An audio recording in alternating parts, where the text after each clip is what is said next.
Ángulo de contacto. ¿Qué tenemos en esas imágenes? Gotas. Perfecto. Agua sobre distintas superficies. En este caso, agua sobre vidrio, agua sobre una superficie parafinada. ¿Sí? ¿Qué vemos? Agua en vidrio, como que se esparce. Claro, moja, ¿sí? Digamos, el vidrio. En este caso, ¿qué sucede? Claro, se aleja, ¿sí? De la parafina, perfecto. La clase pasada hicimos una distinción entre fuerzas de cohesión y fuerzas de adhesión. Habíamos dicho que las fuerzas de cohesión eran las que se daban entre moléculas de la misma especie, ¿sí? Y gran parte de la clase tratamos acerca de las fuerzas de cohesión en los fenómenos de tensión superficial. Acá entran en juego también fuerzas de adhesión. Estamos analizando moléculas de distinta especie, agua, vidrio, agua, parafina, ¿sí? ¿Qué podemos decir de las fuerzas de adhesión en este caso? Son más fuertes las fuerzas de adhesión en este caso que en este, ¿sí? Ahora tienen preponderancia, ¿sí? El agua se siente atraída por el vidrio y se esparce sobre su superficie, no así sobre la parafina. Bueno, estamos sentando las bases, ¿sí? Teniendo herramientas para ir desarrollando las próximas etapas de la explicación. Y acá ¿qué tenemos?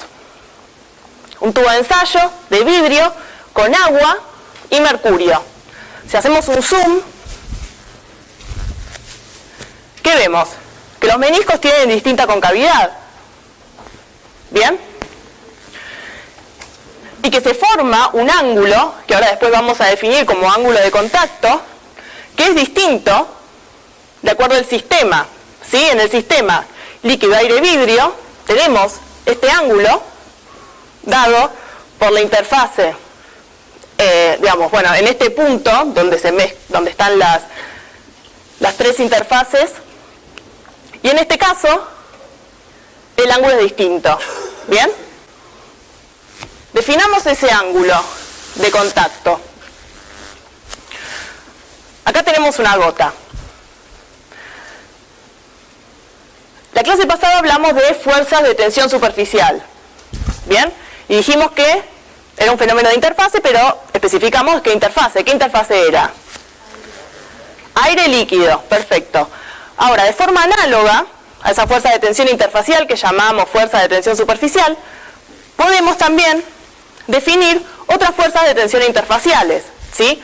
Sólido-gas y sólido-líquido, y sus análogos coeficientes de tensión interfacial. Sólido-gas, sólido-líquido. ¿Bien?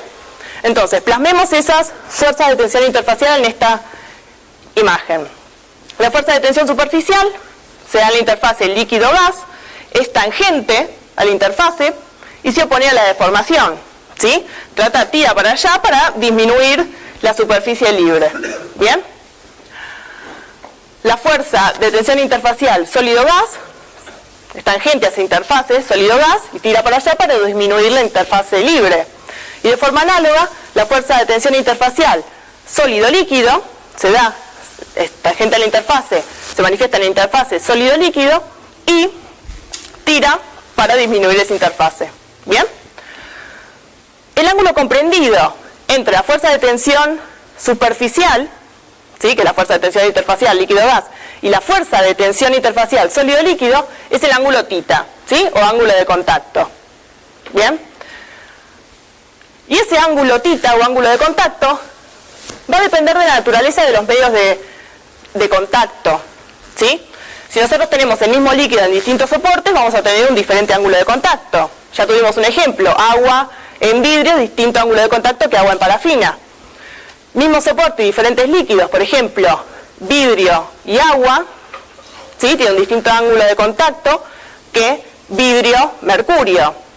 ¿Bien? Y vamos a definir tres situaciones. Una situación humectante, que sería el caso de ¿qué? ¿Qué ejemplo pueden poner? Agua y vidrio, perfecto, en el cual moja, ¿sí? Y tenemos un ángulo de contacto menor a 90 grados, ¿sí? Si trazamos las fuerzas y el ángulo θ menor a 90 grados. Tenemos una situación que decimos, bueno, esta es la primera situación que moja, situación humectante. Una situación no humectante, que llamamos también, decimos que no moja, ¿qué caso puede ser este? Agua y parafina, ¿sí? Mercurio y vidrio, perfecto. En las cuales el ángulo de contacto es mayor a 90 grados, ¿sí? Y una situación que no moja ni no moja, es una situación tibia ahí en el medio, que el ángulo de contacto es de 90 grados, ¿sí? Vamos a ver un ejemplo a continuación.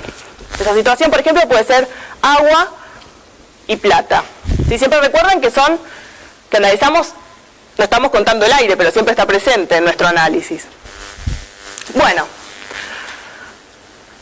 sigamos haciendo un zoom a estos ángulos, a estos meniscos con ángulos de contacto, con la intención final de después definir una expresión para calcular y predecir cuál va a ser el ángulo θ en cada sistema. ¿Bien? Pero a priori, en nuestro análisis, lo que podemos ver es que en estas proximidades, ¿sí?, de una pared sólida, el líquido, la interfase líquido-gas, se va a curvar de forma distinta de acuerdo a cómo sea la relación de la tensión interfacial sólido-vapor o sólido-líquido. ¿Qué quiero decir con esto? Fíjense, en este caso la fuerza de tensión interfacial sólido-vapor es mayor que la sólido-líquido. ¿Bien? Fíjense, este es el ángulo θ. En este caso la fuerza de tensión interfacial sólido-líquido es mayor que la sólido-vapor y el líquido no moja. En este último caso son iguales, ¿sí? Estábamos en una situación que no era ni humectante ni no humectante, ¿sí? No moja ni no moja. ¿Vamos bien? Bueno, ahora vamos a llegar a esa expresión. Para eso vamos a analizar las fuerzas que participan en el equilibrio. Son 4 las fuerzas que participan en el equilibrio, 3 de las cuales ya estuvimos mencionando. La fuerza de tensión interfacial sólido-vapor, sólido-líquido, líquido-vapor, que es la fuerza gamma, y una cuarta, que es la fuerza de adhesión, ¿bien?, que participa en el equilibrio del eje X. Analicemos los distintos ejes, para traer a colación también todo esto de descomposición de fuerzas, como repaso. ¿Qué pasa en el eje X? Hay un equilibrio, ¿no es así? Entonces estático. ¿Qué fuerzas participan? Por un lado la fuerza de adhesión y por el otro, ¿qué se contrapone a esta fuerza de adhesión? Perfecto, la componente en X, perdón, de la fuerza de tensión interfacial líquido-vapor, que es la fuerza de tensión superficial, ¿sí? Perfecto, descomponemos y esos módulos van a ser iguales. Ahora, ¿qué es lo que sucede en el eje Y? ¿Qué fuerzas participan? Por un lado, la fuerza de tensión interfacial sólido-vapor, ¿sí?, con este sentido, y en sentido opuesto, la fuerza de tensión interfacial sólido-vapor, ¿y qué más? La componente vertical de la fuerza de tensión superficial. Nos interesa la situación en el eje X, ¿sí? Así que nos vamos a detener en esta expresión. Y vamos a retomar algunas de las expresiones que ya vimos en la clase pasada y repasamos al principio. ¿Cómo podríamos expresar una fuerza de tensión? Como el coeficiente de tensión interfacial por el perímetro. ¿Bien? Lo mismo que hicimos para la fuerza de tensión superficial, lo podemos hacer para las otras interfaces. ¿Bien? Entonces, para cada una de estas fuerzas, podemos reemplazar coeficiente de tensión interfacial correspondiente por el perímetro correspondiente. Y a su vez tenemos que ver cómo calculamos este componente vertical de la fuerza gamma. Y fíjense, este es el ángulo de contacto, ¿bien? Fuerza de tensión superficial y componente vertical. Mediante trigonometría, ¿qué herramienta podemos usar para calcularlo? Si tenemos a disposición o si sabemos que este es el ángulo θ. ¿Qué podemos usar? ¿Seno o coseno? Coseno, y me dicen no porque lo hayan leído, ¿no? Sino porque entienden que estamos hablando de cateto adyacente, ¿sí? Sobre hipotenusa. Bueno, ahora no se confundan, que esto lo tendrá que haber dicho antes, no se confundan el ángulo beta que analizamos en la clase anterior con el ángulo de contacto, ¿sí? Son cosas distintas. Entonces, sigamos. Reemplazamos, ¿sí? La expresión para hallar el componente vertical y, fíjense, dividimos todos los términos por L. Entonces, una fuerza de tensión sobre el perímetro que nos da el coeficiente, ¿bien?, de tensión interfacial. Entonces llegamos a esta expresión. Coeficiente de tensión interfacial sólido-vapor es igual al sólido-líquido más el líquido-vapor por el coseno de θ, que es el ángulo de contacto. El objetivo de todo esto, recuerden que era hallar una expresión para predecir θ.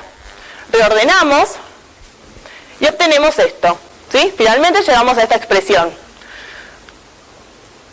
que me relaciona al coseno de θ con las tensiones interfaciales. Pero fíjense, el ángulo de θ, ¿sí?, que el coseno sea positivo o negativo, va a depender de lo que pasa en el numerador, ¿sí?, no en el denominador. Los coeficientes de tensión interfaciales son siempre positivos.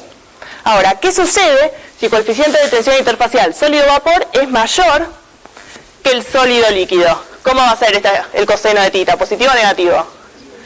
Positivo, ¿sí? Eso implica que θ es menor a 90 grados. ¿Y qué situación era esa? Humectante que moja. ¿Bien? Y después repasen que hayamos visto en dos diapositivas atrás, una diapositiva atrás, que veíamos que cuando, bueno, es este caso también, que cuando este vector, ¿sí?, de la fuerza interfacial sólido-vapor es mayor que el sólido-líquido, teníamos una situación humectante. ¿Bien? Ven como todo cierra y podemos volcarlo en esta expresión. Entonces, si el sólido-vapor es menor que el sólido-líquido, el coseno de θ es 0, eso implica que el ángulo θ es mayor a 90 y el líquido moja. Y si no pasa, si son iguales, el coseno de θ es 0, implica que el ángulo θ es de 90 y estábamos en esa situación que no moja ni no moja. ¿Vamos bien? Son cálculos para hallar expresiones que nos permiten luego predecir distintos sistemas. La intención de esto es que vean cómo que podemos, con pocas herramientas, llegar a esas leyes, ¿sí?, y después usarlas. Bueno, acá tenemos una tabla con ángulos de contacto. Acá se indica el líquido, el sólido, y siempre falta una fase que es aire, ¿sí?, en este caso. Fíjense como el mismo líquido en contacto con distintos sólidos, ¿sí?, ahí tiene distinto ángulo de contacto. Y en este caso, ¿qué pasaría? ¿Esto moja o no moja? Moja, ¿sí? Y en estos casos, agua parafina, mercurio, vidrio, no moja, ¿sí? θ es mayor a 90 grados. Bueno, falta poco para ir cerrando estos temas. Y para arrancar esto último vamos a repasar el teorema general de la hidrostática que vimos la clase pasada. ¿Recuerdan? Este era un sistema de vasos comunicantes, colocábamos líquido, llegaba a un equilibrio, ¿y qué pasaba? Todo tenía la misma altura, ¿sí? ¿Qué pasaba con la presión en estos puntos? Es igual, puntos a la misma altura tienen la misma presión, ¿sí? Habíamos dicho que la presión dependía de la altura y de la densidad del líquido que estemos hablando, no dependía del volumen total ni de la forma del reservorio, ¿sí? Los volúmenes totales y la forma de estos reservorios son distintos, pero la altura del líquido es la misma, entonces la presión en estos puntos es la misma. Eso lo llamamos el principio general de la hidrostática. Ahora, ¿qué pasa acá? Tenemos un sistema de vasos, un sistema comunicado, podemos decir, pero en lugar de vasos comunicantes lo que tenemos son capilares de vidrio. A ver, vamos por partes, ¿sí? Al final vamos a ver que no es por eso. Vamos a ver qué es lo que pasa tomando los conceptos que vimos antes. La pregunta es, ¿Se cumple el teorema general de hidrostática? Estamos en una situación de equilibrio, pero el equilibrio se halló teniendo distintas alturas. Pero ¿cuál es la diferencia acá? La diferencia es que estos no son vasos anchos, son capilares. Entonces entran en juego otros factores, ¿sí? Otros fenómenos, como el fenómenos de tensión superficial que generan, por ejemplo, una curvatura. ¿Bien? Entonces vamos a ver con el desarrollo de estas próximas diapos que en verdad en este sistema de capilares, siempre recuerda que estamos hablando de capilares, ¿no? De tubos anchos, sí se cumple el principio general de la hidrostática. Y todos estos puntos a la misma altura tienen la misma presión. Pero entra en juego el fenómeno de capilaridad, ¿sí? Que es un fenómeno de tensión superficial que vamos a desarrollar ahora. ¿Bien? Luego vamos a retomar esa diapo. ¿Qué es lo que pasa? Que ustedes habrán visto quizás.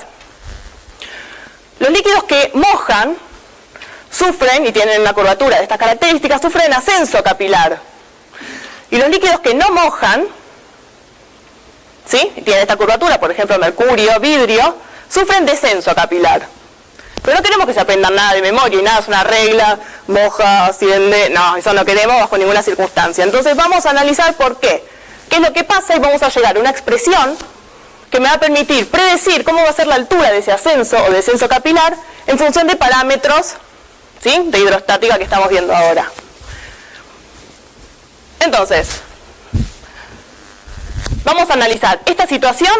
¿Qué es esto? Esto es un capilar que lo pusimos en una caja de Petri con agua, ¿sí? Lo dejamos unos instantes y llegó a esta situación de equilibrio. ¿Bien? Lo que nosotros vamos a hacer es ver la foto inicial. Pusimos el capilar, pum, le sacamos una foto. ¿Bien? Y eso es lo que vamos a analizar acá. ¿Y qué nos interesa? Las presiones en los distintos puntos. Entonces, todos entienden que esto es el capilar. ¿Bien? Y todo esto es el líquido. ¿Qué presión hay acá en 1? Acá. Presión atmosférica, esto está abierto a la atmósfera. ¿Qué presión hay en 4? Presión atmosférica. Aquí hay una interfase. Ahora, ¿es curva esta interfase? ¿Esto? No, podemos decir que no. Si es plano. Si es plano, ¿qué podríamos inferir? ¿O qué decíamos? ¿Hay diferencia de presión? No. La presión en 4 es igual a la presión en 3, ¿sí? Porque esto es plano. Estamos tomando puntos muy cercanos entre sí. ¿Bien? No estamos tomando un punto y este punto 4 y un punto acá. Estamos tomando puntos muy próximos. Entonces, podemos decir que la presión en 4 es igual a la presión en 3, ¿sí? Que es igual a la presión atmosférica. ¿Bien? Entonces, ¿a qué conclusión llegamos? En 1, en 4 y en 3 hay presión atmosférica. ¿Sí? Ahora, ¿qué pasa en 2? ¿Cómo es la presión en 2 respecto de 1? ¿Es igual? No. Hay una concavidad, ¿sí? Si hay una concavidad, una curvatura, hay una diferencia de presión. Ahora, para que una interfase se curve hacia abajo, ¿dónde tengo que ejercer mayor presión? Arriba, ¿sí? Acá tiene que haber mayor presión que acá. Entonces, en 2 hay menor presión. ¿Bien? Entonces, ¿qué pasa en este instante inicial? Que no estamos en equilibrio, estamos en el instante inicial. La presión en 2 es menor que la presión en 3. Puntos a la misma altura tienen distinta presión. Entonces, ¿qué va a hacer el sistema? Va a evolucionar a un equilibrio en el cual la presión en 2 sea igual a la presión en 3. ¿Cómo lo logra ese sistema? Generando una columna de líquido sobre 2, de modo tal que ahora esa columna de líquido va a aumentar la presión en 2 hasta llegar a una situación en que la presión en 2 sea igual a la presión en 3 y sea igual a la presión en 4 y sea igual a la presión en 1, ¿sí? ¿Y cuál va a ser esa presión? Presión atmosférica. ¿Bien? Entonces, tratemos de enunciar con ecuaciones lo que estuvimos analizando. ¿Queda claro conceptualmente por qué hubo ascenso capilar? Entonces, en la situación de equilibrio, la presión acá es igual a la presión en 2, es igual a la presión en 3, es igual a la presión en 4, ¿sí? Ahora, ¿qué pasa entre 1 y 5? Hay una diferencia de presión que la podemos modelar con la ley de Laplace, ¿sí? Para meniscos.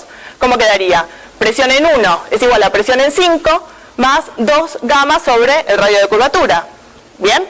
Esto es lo que ya vimos antes. Y por otra parte, ¿qué podemos decir? Que la presión en 2 va a ser igual a la presión en 5, que había originalmente en ese punto, más toda esta columna de líquido, ¿sí?, que se generó. ¿Bien? Reordenamos todas estas expresiones, despejamos en función de h, ¿sí?, y llegamos a una expresión que me permite predecir cuál va a ser la altura de ese fenómeno capilar, ya sea de ascenso o descenso capilar, en función de el coeficiente de tensión superficial, del peso específico que contemplaba la densidad, recuerdan, y la aceleración de la gravedad, y del radio de curvatura de ese menisco. ¿Bien? Esa es la ley de Jurin. Ahora, si nosotros queremos predecir cuál va a ser la altura de un ascenso capilar, nos va a resultar muy difícil analizar cuál es el radio de curvatura de ese menisco. ¿Sí? Podemos sacar una foto y con un sistema digital ampliar, calcular por computadora, pero es una complicación. Es más fácil, ¿sí?, poner esta expresión en función del radio del capilar. ¿Sí? Eso sí lo podemos saber de fábrica, tenemos el dato del radio de capilar. Ahora, entonces lo que tenemos que hacer es ver cuál es la relación entre el radio de curvatura y el radio del capilar. ¿Bien? Fíjense, la curvatura del menisco es esta, extendemos la circunferencia, este es el radio de curvatura, el radio de capilar es este, ¿sí? Y fíjense, presten atención. Este ángulo que yo estoy marcando mide 90 grados, ¿no? Esto mide 90 grados. Este ángulo que estoy marcando mide 90 grados. Ambos ángulos de 90 grados comparten este ángulo. Entonces este ángulo es igual a este. ¿Sí? Entonces podemos, y este ángulo no es cualquier ángulo, era θ, el ángulo de contacto. Entonces podemos relacionar el radio de curvatura con el radio de capilar a través del ángulo θ. ¿Sí? A través del coseno, a esta altura ya saben, ya me dicen coseno, del ángulo θ. ¿Sí? Y eso va a ser igual al radio de capilar sobre el radio de curvatura. Despejamos y reemplazamos en esta expresión y obtenemos que la altura del fenómeno capilar, ascenso o descenso capilar, va a depender del coeficiente de tensión superficial, del coseno de θ, del peso específico, que involucra la densidad, y del radio del capilar. ¿Y qué podemos predecir? Que si el líquido moja, el coseno de θ va a ser positivo, la altura va a ser positiva, va a haber ascenso capilar. Si el líquido no moja, ¿qué pasa con el coseno de θ? Es negativo, la altura es negativa, va a haber descenso capilar. Si el radio es mayor, la altura va a ser menor, ¿sí? Pero todas estas cosas mecánicas que ustedes pueden predecir a través de una ecuación, el objetivo es que ustedes las puedan entender, ¿sí? No es válido responder si les preguntamos ¿por qué un líquido que no moja sufre descenso capilar?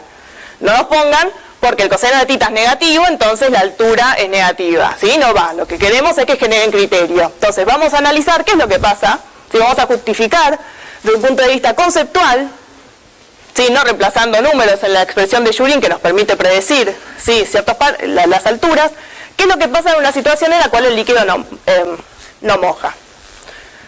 Bueno, el análisis que vamos a hacer es similar al anterior, solamente que ¿qué tipo de líquido puede ser este? ¿Qué sistema puede ser? Perfecto, mercurio, vidrio, un vidrio parafinado con agua. ¿Cómo es la presión en 1? Presión atmosférica en 4, en 3. ¿Cómo es la presión en 2 respecto de 1? Mayor, ¿sí? La curvatura es así, acá hay mayor presión. Perfecto. 2 y 3, ¿tienen la misma presión? No, puntos a la misma altura tienen distinta presión. Y 2 tiene mucha más presión. Entonces, ¿cómo evoluciona el sistema? Disminuyendo esta columna de líquido, ¿sí? De modo tal que, hasta llegar a una determinada altura en la cual el punto 2 tenga la misma presión que un punto, ¿sí?, en el seno del líquido.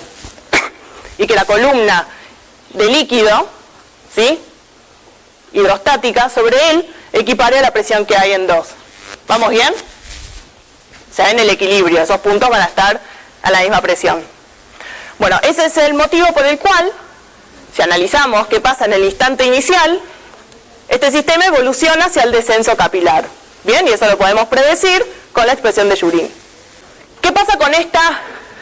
¿Qué representa esta imagen? A menor radio, mayor ascenso capilar. Y en el caso de líquidos que no mojan, también algo análogo, cuanto más estrecho, con menor radio, mayor es el descenso. Ahora, a ver si están atentos. Hay algo mal en esta figura. ¿Qué está mal? ¿Qué falta? Acá está muy bien la curvatura. ¿Y acá qué pasa? Acá falta, ¿sí?, indicar, si ustedes tienen que graficar, que el líquido moja y que el líquido no moja, ¿sí? De algo, lo mismo que acá, tendrá que pasar acá. Perfecto. Ahora, queda para trabajar en el campus. ¿Por qué?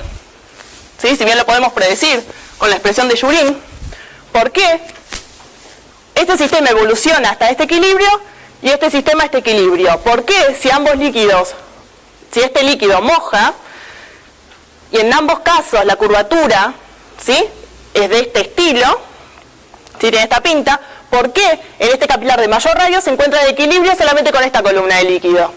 Entonces, para eso les propongo que arranquen pensando cuál es la situación inicial. ¿Se ven el pizarrón? Entonces, el instante inicial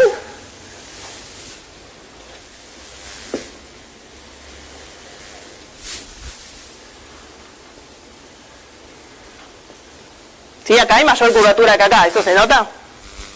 Bueno, ¿cómo es la presión acá?